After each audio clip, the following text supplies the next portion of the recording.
கிறிஸ்துவுக்குள் பிரியமான செல்ல குழந்தைகளுக்கு அன்பின் நல்வாழ்த்துக்கள். இன்றைக்கு ஆகஸ்ட் மாதம் 10ஆம் நாள்.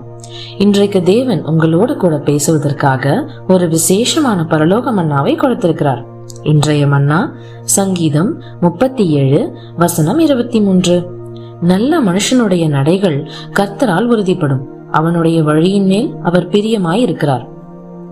நம்முடைய வாழ்க்கையை தேவன் வழிநடத்தும் போது நமக்கு நடக்கிற எந்த ஒரு காரியத்தையும் அதிர்ஷ்டம்னோ துரதிர்ஷ்டம்னோ சொல்ல முடியாது. ஏன்னா நம்முடைய வாழ்க்கையில வர எல்லா சூழ்நிலைகளையும் தேவனே நமக்காக ஏற்படுத்துகிறார். நம்முடைய சொந்த முடிவுகளை எடுக்கிற சுதந்திரம் நமக்கு இருந்தாலும் அந்த முடிவுகளை தேவனுடைய பரிசுத்த வார்த்தையில இருக்கிற நீதியின் கொள்கையின்படி எடுக்கும்போது அது எல்லாமே கடைசியில் நமக்கு நன்மையாகத்தான் முடியும் என்பதை நாம் உறுதியா நம்பலாம்.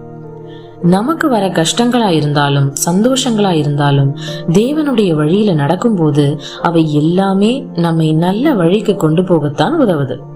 அதனால குழந்தைகளே, நம்முடைய வாழ்க்கையில நடக்கிற காரியங்களை கண்டு நம்ம பயப்படவோ கவலைப்படவோ கூடாது. நம்முடைய சொந்த இஷ்டப்படி முடிவெடுக்காம தேவனுடைய பரிசுத்த வார்த்தையின்படி நல்ல முடிவுகளை எடுத்து எப்பொழுதும் நம்முடைய தேவனுக்கு பிரியமான நல்ல வழியில நடக்கிற பிள்ளைகளா வாழ பழகிக்கணும்.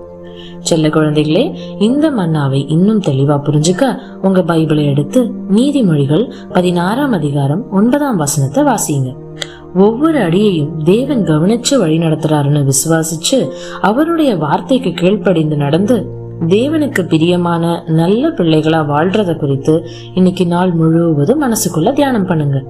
ஓகே குட்டீஸ், இன்னைக்கு இந்த மன்னாவோட சந்தோஷமா இருங்க.